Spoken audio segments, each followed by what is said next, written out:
Hello and welcome to the first installment of the South Dakota Youth Soccer Coach Education Series. My name is Dale. I'm the Technical Director with South Dakota Youth Soccer, and we're going to be hosting 5 presentations related to topics to educate and motivate the grassroots coach. And we look forward to informing coaches across the state about some different topics during this time when we're all at home and away from the soccer field to hopefully inspire as many as you as we can so we get back out on the field hopefully in the near future. We're all ready to go. So with that, I just want to say that we're all thinking about all the families that have been impacted by the coronavirus, and of course the youth soccer players and their families, and hopefully we can get back out on the field soon. But in the interim, hopefully there's some takeaways with the topics we discuss, and we will go from there. So to start, here's the series of topics that we will discuss today. We're going to talk about play, practice, play. And then we have 4 others that we will release over the next few weeks. And those are related to the 5 elements of a training activity, how to pick a training session, the importance of reflection, and then leadership. So we'll start with what is play, practice, play.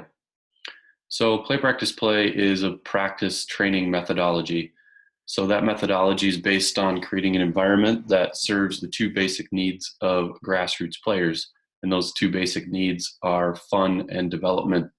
So when we think about what's most important for youth soccer players in terms of their player development and having a good, positive experience, the foundation of that should come back to that they enjoy the experience and that they are learning and getting better.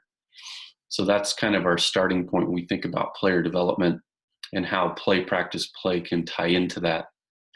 So we're going to specifically talk about, and again, these presentations are about 10 to 15 minutes long, so they're not really delving deep into certain topics, but it's supposed to provide more of just an overarching view of the topic. So we're going to go over the coach education philosophy, so we have an understanding of what that is. And then we'll talk about why play, practice, play, and the benefits of it. And then we'll just look at an overarching picture of play, practice, play training session and what that looks like. So the coach education philosophy. So this is the U.S. Soccer Coach Education Philosophy, and it's based on 3 specific tenets or components. And those are reality-based, holistic approach, and experiential learning. So we think about these should be intertwined into everything we do as a coach, and then hopefully everything we do in terms of what the environment is we're trying to create with our players on the field, off the field, kind of all aspects of that relationship. So reality-based. So reality-based is centered around the game, and that should be what drives behavior, reflection, and decision-making. So as much as possible, if we can try to create an environment in our practices that is reality-based, so it's geared towards the game that the players are going to have on the weekend. It's based on the developmental needs of the players. What stage are they in developmentally? So their age, their ability. So can we create these realistic situations for them so that they have the most optimal opportunity to perform in practice, and then in turn in the games that they have on the weekend. And next then is holistic approach. This then ties in kind of all those interconnected aspects of the game itself, who the player is within your team, and then what the desired outcome might be. So we all know that there's all these different factors that can influence players' behavior, whether that's at home life, participating in other activities outside of soccer, school. So as much as we can have an understanding of how that can impact them, it'll allow us to make better decisions as coaches into the environments we create for them. And then experiential learning is the final tenet of the coach education philosophy. And this is the evaluation, analysis, and reflection of experiences. So whenever we experience something or our players experience something, if we can take time to evaluate what occurred, think about it, reflect on it, this in turn can help develop certain competencies then for us and for our players, which should in turn improve the behavior of the players and ourselves.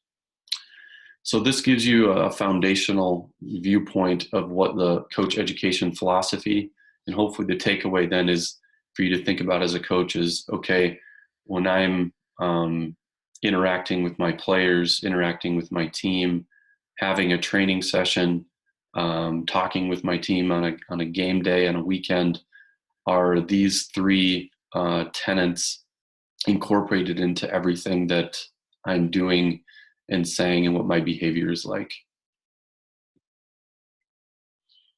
Okay, the next piece we just want to talk about is why play, practice, play before we get into the actual structure of it. So play, practice, play, again, is this model of running a training session. And there's different ways in which we can all run practices, and there's no like one way necessarily. However, play, practice, play is such that the design of it gives the game back to the players. So there's a lot of play that does occur within the practice session.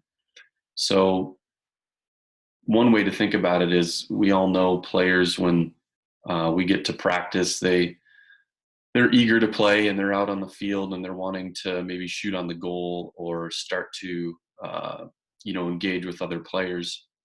The idea is that when players arrive, and we're giving them the game right away through this first play phase, it's what they like. So they all want to play at the end. They always ask about when is the scrimmage. Well, in this style of play, practice, play, they play as much as possible. And really, the coach is a bit more removed than one might think about your common way in which of running a practice, where the coach is maybe more immersed and really, really maybe being more dictatorial, so to speak, within the session. Play, practice, play is intended to provide this intrinsic motivation for the players to want to play the game because the setup is such that we're giving it to them. Another aspect of why PPP and why it could be a positive is that it allows players to be creative.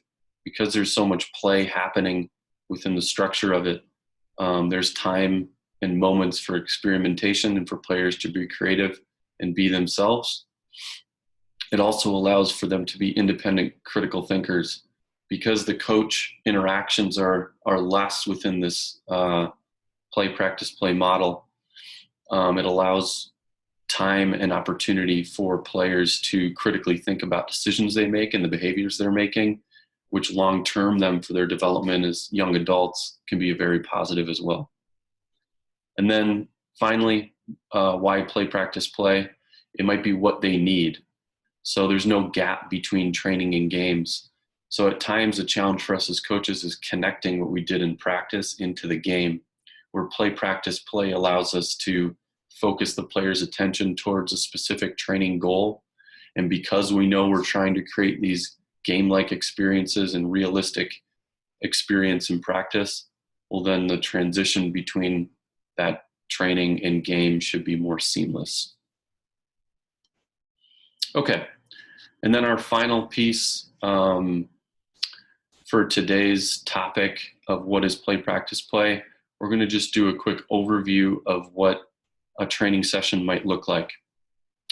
So there's 3 phases to this practice, and we're going to consider it with the model of using 4v4. So that would be for U6 to U8 players.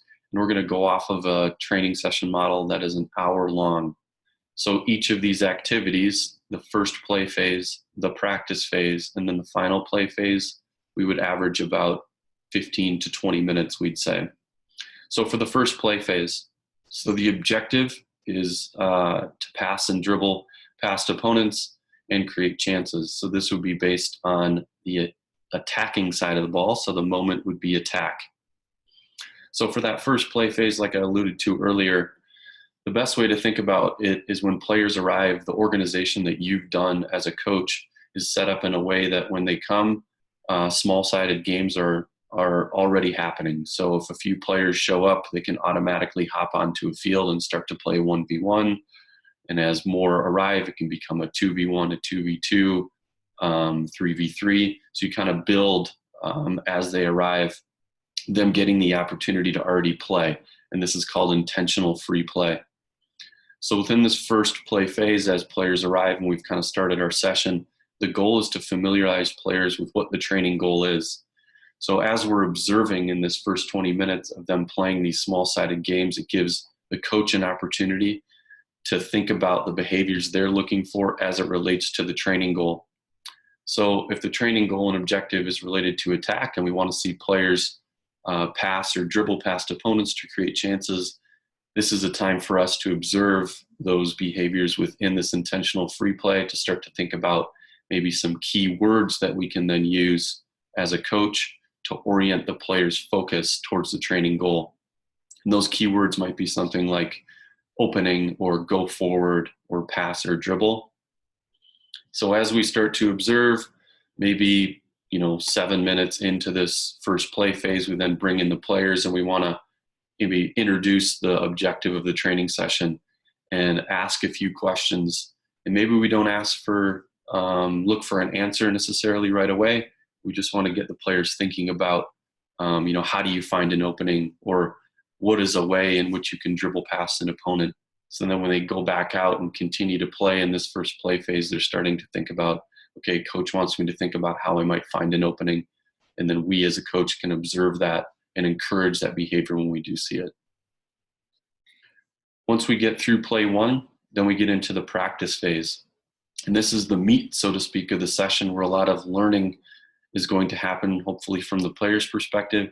And it's an opportunity then for us as coaches to really teach based on what the training goal and objective is.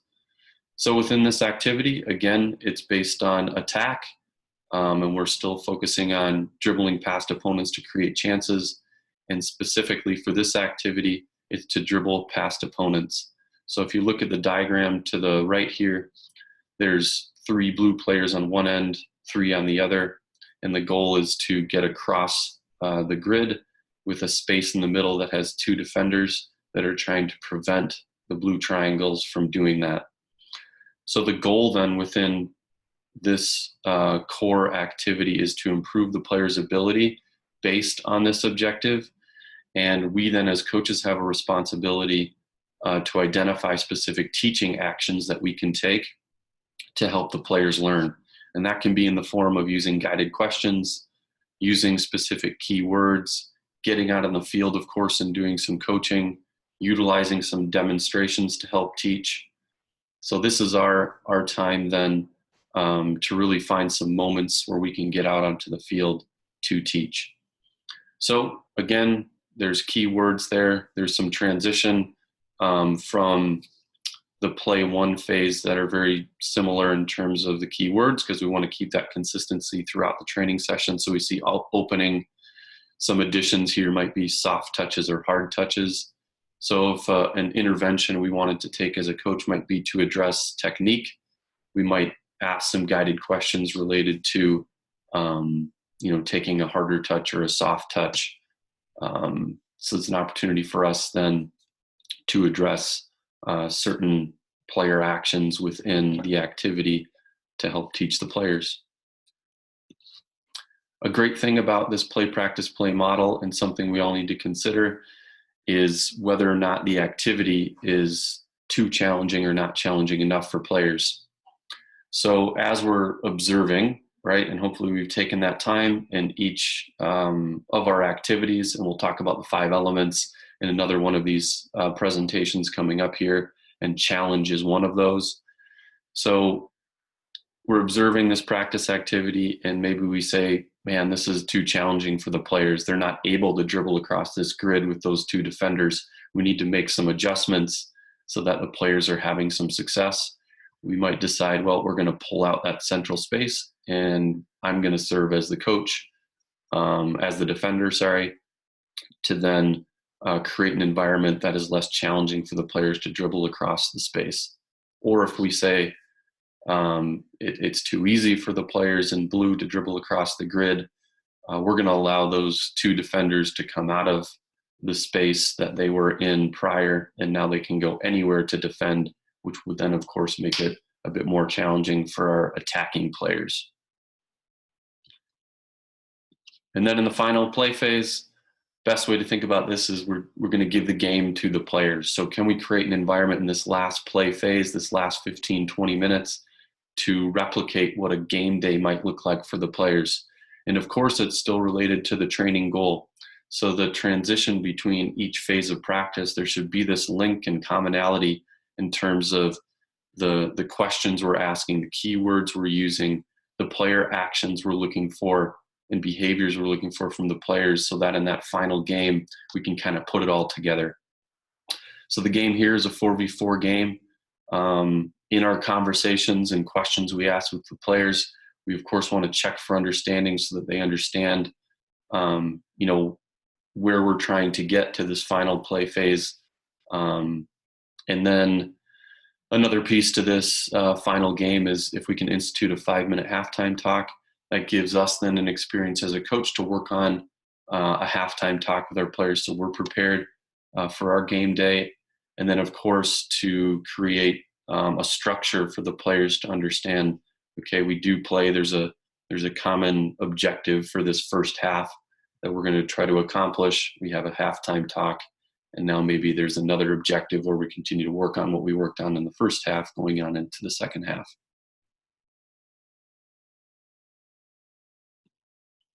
Okay, so hopefully what you've taken away from this first presentation of Play, Practice, Play is an understanding of what the coach education philosophy is and the 3 tenets, and how we can institute those into everything we do as coaches, into the environments we're trying to create, which should be learner-centered.